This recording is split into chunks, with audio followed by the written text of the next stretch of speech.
Welcome back. So today we're opening up a stack of logs that deals with a concept I think most of us fantasize about, but we rarely analyze it.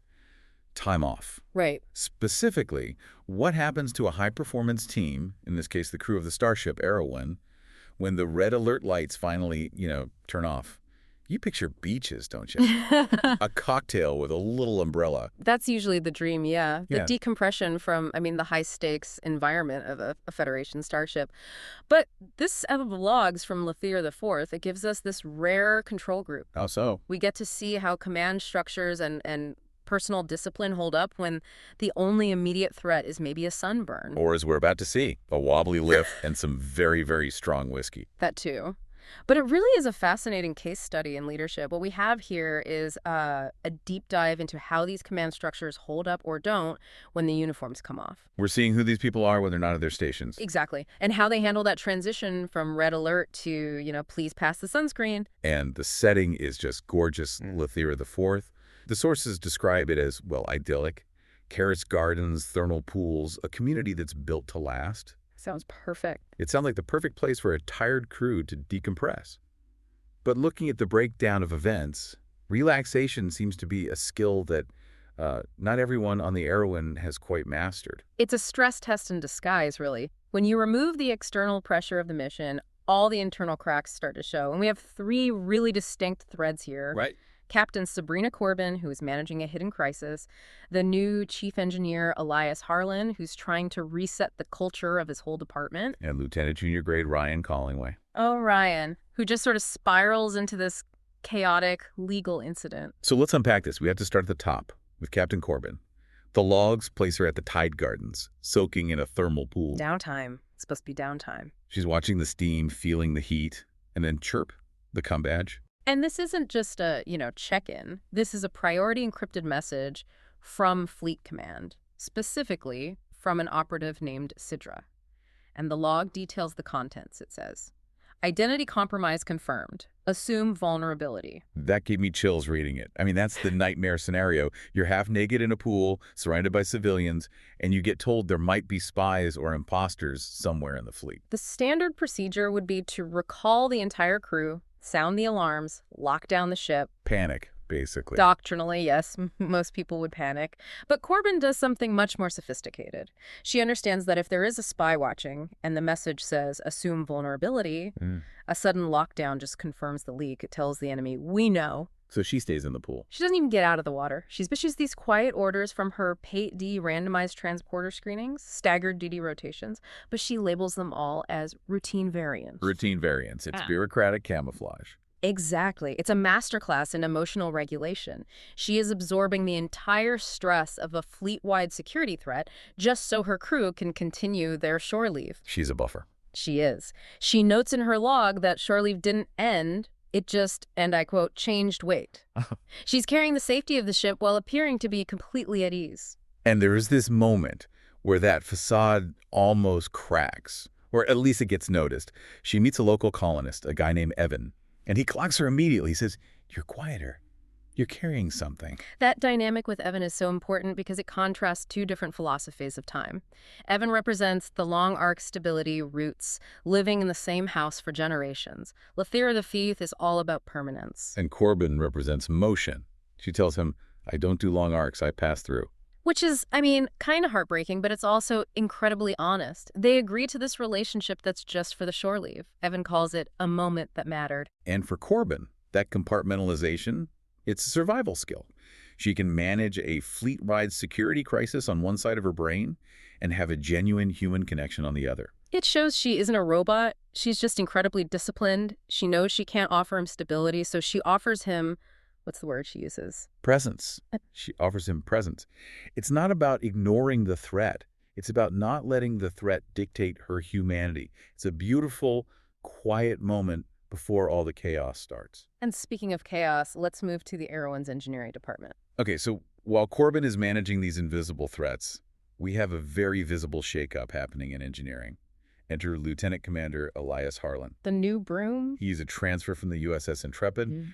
The background notes say he has a history of, well, demotions and transfers. He's rough around the edges. And he walks into the Arawyn's engineering bay during shore leave and finds the staff scrubbing already clean consoles. They're running diagnostics on diagnostics. Yeah. Such a classic example of performance versus actual work. The crew is terrified of the new boss. They know his reputation, so they're inventing busy work to look dedicated. They think if they look busy, they're safe. And Harlan absolutely hates it. He despises it. He shuts it down immediately. The quote that stood out to me was, "I know busy work when I see it." He looks at them and basically says, "Stop it." And then he orders them to take 16 hours of leave. Yeah. Minimum. It seems like a nice gesture, right? But it's entirely tactical. How do you mean? He tells them, "I don't expect blind loyalty. I expect you to be competent." Harlan knows that a fatigued engineer who is posturing for the boss is dangerous. They make mistakes. They overlook details because they're too focused on looking like they're working. So he's trying to break the culture of looking busy. And replace it with a culture of effectiveness. Sure. His order is go get drunk, swim, sleep. Which, ironically, leads directly to the disaster we're about to talk about. But before we get to the disaster, there's that one small, fascinating detail about his arrival. The interaction with Lieutenant Jorik, the Vulcan officer. The sandwich incident? The sandwich incident. Jorik brings him a very specific sandwich mayonnaise with Vulcan spices and an iced coffee blend. And the logs mention a familiar coil in Harlan's gut. Harlan accepts the food, but he doesn't engage. Mayonnaise and Vulcan spices. That sounds incredibly specific. It implies a deep history. You don't know someone's weird sandwich order unless you've spent a lot of time with them. It suggests a pre-existing relationship, probably a deep one, that ended badly. And the silence is just heavy. Harlan takes the food, but offers nothing in return. It suggests that while Harlan is great at fixing engines, systems that make sense to him, he seems to be completely avoiding the repair work required for his own personal history. So he's enforcing rest for his crew, but he's not taking that advice himself. Not at all. And unfortunately for him, Lieutenant J.G. Ryan Collingway, Ensign Vell, and Ensign Corin take his advice very, very literally. Which brings us to where the comedy turns into a procedural nightmare. The wobbly lift incident. Oh boy. The scene is a bar on Lathira. They are drinking Tellarite whiskey, which I have to assume is not light stuff. It is noted for its potency. Let's just say it's basically industrial solvent that gets you drunk. So they are hammered. They decide to go to the beach. They get in a public mag lift. And Ensign Vell, who is a pilot, by the way, not an engineer, Important distinction. notices the lift is vibrating too much. And she thinks, in her infinite whiskey-fueled wisdom, that she can fix the inertial dampeners. For anyone listening who might not be an engineer, inertial dampeners smooth out the ride. But Vell, she decides to hot swap the isolinear chips, basically the computer brains of the lift, while it's moving. On a public lift, while drunk. And she bypasses the safety buffers. Yeah. The logs say they shorted out the power grid for half the entire resort. Half the resort. Lights go out, replicators explode, the lift freezes mid-descent. And they have to jump 2.3 meters into the sand to escape. Just picture it. 3 Starfleet officers, absolutely wasted, leaping out of a broken elevator while the lights go out behind them. And of course, local security is waiting for them on the beach. They end up in the colony's holding cell, the drunk tank. So imagine being the new chief engineer. You just told your crew to relax. You are finally asleep.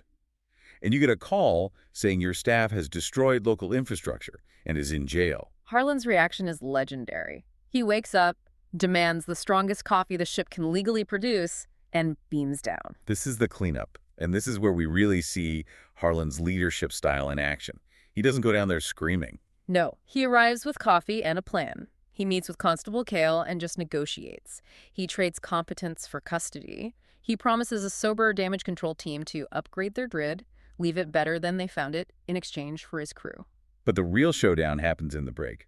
Ryan Collingway is there. Now, Ryan didn't touch the lift. Vell did. But Ryan is the ranking officer. He is a newly promoted Lieutenant JG. So when Harlan walks in, Ryan immediately steps up and says, "I take full responsibility." It's the noble officer move. He's trying to shield her, and you'd think that's the right move.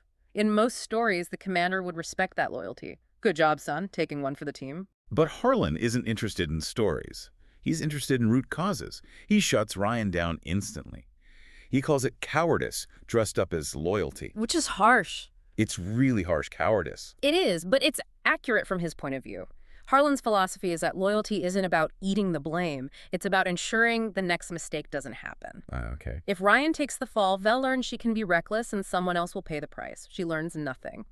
And Harlan, as the chief, gets bad data on who's actually competent. He needs Vel to own the mistake so she can learn from it. I didn't come down here for a scapegoat. That's the line. Exactly. He forces the truth out. And Vel does confess. She steps forward. And Harlan respects that. He gets them released, confines them to quarters, and then, this is the part that made me love him, he stays up all night with the repair team fixing the mess. That's servant leadership. He doesn't just delegate, he's there in the sand, covered in grease, making sure every cafe owner gets their power back. He proves that he cleans up his own department's messes. But I want to go back to Ryan for a second. Why was he so eager to just jump on that grenade? That brings us to the mental side of this whole thing. Ryan's trauma, yeah. We learn later, in a conversation with Miraquin, why Ryan has this severe imposter syndrome. It's dark. He talks about his previous ship. Apparently, his best friend tried to kill him, some kind of alien influence or madness, and Ryan had to use lethal force to survive. He carries a tremendous amount of guilt. He feels like a fraud. He thinks if anything goes wrong, it's his job to shield everyone else because he couldn't save his friend. So when he sees Vel mess up the lift, his brain just goes, I have to save her. It's a trauma response, absolutely. He's trying to control the uncontrollable. He thinks his value as an officer is his willingness to be punished for others. But there is a little bit of hope for Ryan. We see the executive officer, Susanna Battenberg, stepping in here. Battenberg is fascinating. She's half Vulcan, half human. She finds Ryan trying to meditate and just failing miserably. He's sitting there probably beating himself up for being anxious, for the incident, for everything. And she gives him this incredible piece of advice.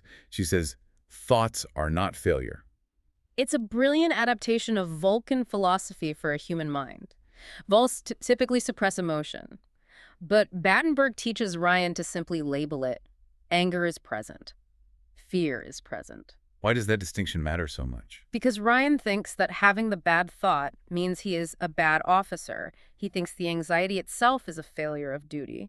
Battenberg is teaching him that the thought is just data. You observe it, you label it, and you let it pass. It separates the thinker from the thought. It's the only way he's going to survive. Right. He needs to manage his chaos, not suppress it until it explodes. It all comes back to this idea of maintenance, which brings us full circle to the end of the logs and back to Captain Corbin. The scene in the bookshop. Dr. Rhea Amberlin, the chief medical officer, is buying a vintage book, Wind in the Willows, For 744 credits. which is an insane amount of money. I mean, surely she could just replicate a copy, right?